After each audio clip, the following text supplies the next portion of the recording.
So we're going to talk about how we can go in and actually create our own shoe mockup from scratch in Photoshop. And the very first step I'm actually going to take is I want to create just a new file here in Adobe Photoshop. All right. I typically just go ahead and go over to the print section and choose letter, just so that if I need to print it off, it'll print off on a standard printer and it's not an issue. Because we're doing a shoe, I'm going to change my orientation to horizontal as opposed to vertical because it's going to line up a little bit better. I can give it a name now. I'm going to do a dunk low, and I'm going to click create. Now, the very first step, because we're making this from scratch, is we want to actually get a picture of our shoe. And so I have searched Nike Dunk Low white, but I want to show you a quick tip. If you come in here to tools, we want to change our size to large. We want to be trying to get as big of an image as possible for us to be able to work with for this project, okay? And I can see that there's a bunch of different options now. And really, at this point, my goal is just to choose the image that I feel like, I like the most. And this is a great one here from Sneaker News. What I'm going to do is I'm going to right click on the picture and I'm going to choose Open Image in New Tab. And that will give me that full-sized image in a new tab. And so now what I can do is I can right click on that image, I can choose copy image. And then as I come in here to Photoshop, I can just go to edit, paste, or use Control or V on a PC. And it'll paste that in. And now I'm ready to start working with my image here in Photoshop. Now the first step I need to do is I need to go ahead and make this fit the size of my artboard. And so I'm going to hit Control T on the keyboard, which will give me my transform controls. And I can just drag that out. If I hold down the Alt key as I do that, it'll actually drag from that center point, okay? And we'll just drag it out to there. And the very first step we're going to actually take on this is we need to go ahead and we just want to mask out the shoe. Everything we're going to be doing for this is about masking, okay? And so for the very first step, what I'm going to do in order to mask things out is I'm going to use the quick selection tool, and I'm actually going to come into the select and mask option. Okay, if you notice right now, the background is very similar to the actual shoe itself. And so that's going to make this a little bit trickier. But what we're going to try and do is we want to try and grab just the shoe. Okay, now if you wanted to get the shadow with it, you could. But we're going to just do our best with the quick selection tool to grab just the shoe. You'll notice that it went totally overboard. And with that quick selection tool, I can hold down the Alt key and it'll deselect. And then if I let go of the Alt key, I can continue to select. But let's take a look at the select and mask options. Okay, so I'll come in here to select and mask. And you'll notice that by default, we're going to have this onion skin. It's going to show what we have selected. And then everything else is just going to be white. I like to go ahead and come into this overlay option right here when I come into select and mask, and then just change my color to something that's not on my picture. And so I think the default is red. I can change how intense that red is so that I can see both the background and what's behind it. Okay. Now here on the right hand side, I have my tools. I have a quick selection tool, which we were just using outside of the select and mask options. There's a refine edge tool. There's a brush tool. There's an object selection tool, which won't work very well in this picture because the object we're trying to select blends in so well with the background. And we have a lasso tool, the hand tool, which you can just hold down spacebar for that. And every time I hold down spacebar, I get the little hand, okay, and a zoom tool. And so now what I'm going to do is I just need to kind of go in and refine out what I'm doing. And so I'm going to get that quick selection tool again. And I can make it a little bit bigger. You can see that there's, oh, that's the edge detection, excuse me. The size is up here. You can also do it by clicking on the two brackets next to the P key on your keyboard. But we'll just kind of go through and we're just going to make sure we have no red or pink showing up where we don't want it, and then that we have everything properly selected. So I'm going to hold down Alt to unselect components, and I'm going to hold down the plus key, or excuse me, I'm going to just click normal if I want to select an element. Now you'll notice that as I start kind of getting to some of these edges, because we're working with this white shoe on a white background, it's going to get a little bit trickier to get a perfect and like awesome selection. And it's going to we have to kind of work our way back and forth until we get to a selection that we feel is pretty good. Okay. Now, if it's doing this and we're just like, man, I wish I could just paint it straight up, we can just come here to the brush tool, the bracket key, and now I can just paint, and it's going to take exactly what I paint.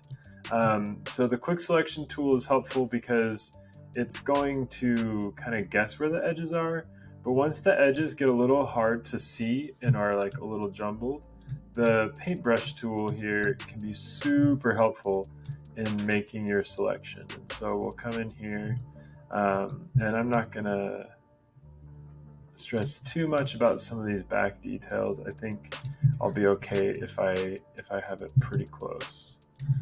So let's just kind of circle around the edges here, make sure we got everything pretty well dialed in here. You know, there's something missing here. We got this little tab here on the front of the dunk. Clean that up a little bit. Okay. It's good enough for what we're doing here. And so you can see that this can take some time, and I'm sorry you have to watch that. So I have a general selection. I'm going to click the OK key button down here at the bottom. And you'll notice it takes us back to our original frame, but it has our selection that we've made. Now what I'm going to do is I'm going to click on the mask button. Okay, so down here at the bottom, underneath our layers panel, we have this button that has a white rectangle with a black circle in it. And if we hover over it, it's going to say add layer mask. And if I click on that, what it's going to do is it's going to automatically hide all of the image that was not selected. Okay, you can see it kept some of the shadow and stuff, and I could, you know, change that. And the way I would change that now is, what's nice about a mask is the mask is actually just an extra layer that's on top of that image. And if I come in here and I click on this area and I get just the normal paintbrush, anything I paint with the white brush, you notice down here I'm painting with white, is going to make that show. We'll undo that. And if I switch this over and I start painting with black, it's going to make things hide. And so if I wanted and was worried about this, and I'm not really for what we're doing here, but I could come in here and, you know, I could paint that out. Okay. And that'll come in handy as you're working on yours, just to kind of refine some of your edges as you start working through. But anyways, that's just a little bit about masking. So we have our shoe. Now what we want to do is we're going to start working on the different panels within our shoe. Now, a very helpful tip that I've found that can be a good guide for you is to look up that shoe model just in general and see, how are people color blocking this? Now you can do it however you want. You can do something that's a little bit more traditional. You know, obviously we don't want to see you just creating something that already exists, but you can also have some fun. You'll notice this one breaks up in some different spots. And the reason I mention this is because some shoes, like especially in this Dunk Low, there's this stitching that comes across here, but the swoosh is traditionally all one color. And so when you're designing that, you'd probably want to do that. But again, like in the world of creativity, rules are meant to be broken. You want a pair that breaks some of the rules. You know, this pair right here actually happens to have a few things that are a little off and different about it, and it makes it kind of fun, you know. And so now what we're going to do is we want to start grabbing the different pieces and panels to help us with our own design and the story that we want to tell, right? Because we can have a lot of fun with what we're doing. And so I'm just going to show you guys how to grab some of these panels. And so we're actually going to end up doing the same thing. So I'm on that layer one. And so what I need to do is I'm going to get that quick selection tool again. I'm on my layer one, and I'm now going to focus on just getting this toe panel here, okay? And so, you know, we'll come in here, and it's not doing a great job, but let's go into select and mask, and let's refine this down to what we want to actually grab. Now, I'm on the paintbrush. I can probably use the quick selection to kind of help this go a little bit easier. We'll go back to the paintbrush here. We'll select this, brush a little smaller. So you can see where it might take you a little bit of time to get these edges refined and cleaned up. But remember, like I showed you in that previous step, we can always adjust our mask. So if you do this and then after the fact you're like, oh crap, like this didn't go quite how I wanted, that's all good. You can go in and you can fix that selection at any point, even after you've done that. And that's what's so great about using masks in Photoshop, because instead of being a permanent change to your design, they're actually quite easy to adjust and change.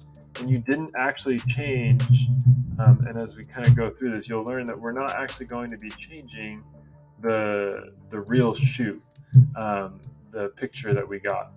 Okay, we're just going to be changing the mask essentially, and so that gives us a lot of ability to kind of tweak and mess with things, and as we're going through, fix some edges. So like I said, I'm not going to get these perfectly cleaned up right now,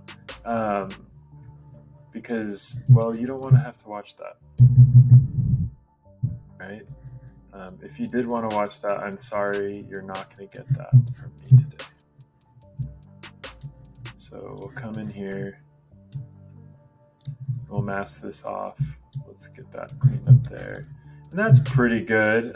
This leather piece here is actually part of the lace area, so we'll make sure that's not selected. And that, like I said, that's pretty good. So we'll click OK. So you'll notice that I have this selection, and this is where it's going to get a little different. So on this first one, we just went in and clicked the mask button. We don't want to click that now. It's going to automatically create a mask for us. What we're going to do is we're going to come in here, and right here we have these adjustment layer, fill or adjustment layer options, and we're going to click on that. And the very top option, once we click on that, says solid color. And I'm just going to click on solid color, and I'm going to choose a color. And I would recommend that each time you click on a solid color, you choose some random color that's going to be different. Okay, so you can move along this slider, get the rad color you want, click OK. All right, and you're like, Rob, that doesn't look that good. Like, that looks fake. It looks like someone literally just painted over it in Microsoft Paint. But that's where Photoshop comes in. First off, you'll notice when I created that solid color, it has this layer that shows a color, and then it has a mask linked to it. And you'll notice that the black is everywhere except for where this toe box is. I can still fix that just like I showed you before with the paintbrush, painting black or white to add. And what we'll do now is you can actually change this color at any point. If you double click on it, you can go in and we can say, hey, you know what, we actually want it purple. And that's going to come, or pink. That's going to come in handy because when I click here, these are our blend modes. So I'm on my layer color fill, and if I want, I can even be really good, double click on that, name that, although the toe box is really that. And I can come in here and I'm going to start seeing these different options of how this color is blending in with my design. Okay, I have found color burn is a pretty good option. It's going to put a little bit more of a highlight on things, and so you may want to use something like a linear burn and then bump the opacity down, and that's something you can really experiment with. Okay, but like I said, I kind of like color burn usually, and what I usually will do is I apply that, and then I can double click and just really try and get the color that I was going for with this. Okay. And so now I have my toe box, and so I'd keep going through and doing this for all the different components, you know, my lace, for the swoosh, for the foxing, every different component, right? All the rubber here. I'm going to get everything nailed down to the colors I want, or not necessarily even that I want, but just having all these different colors. Then I can start going in and saying, hey, how am I going to tell this story? And let's say, and this is my last little bit, I want to add a texture. So let's say, you know, on this, I want it to have a zebra print.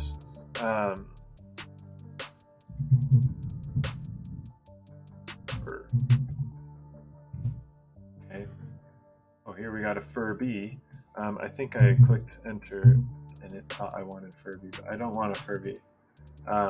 It's probably worth a ton, and that's great, but I don't want that. Okay.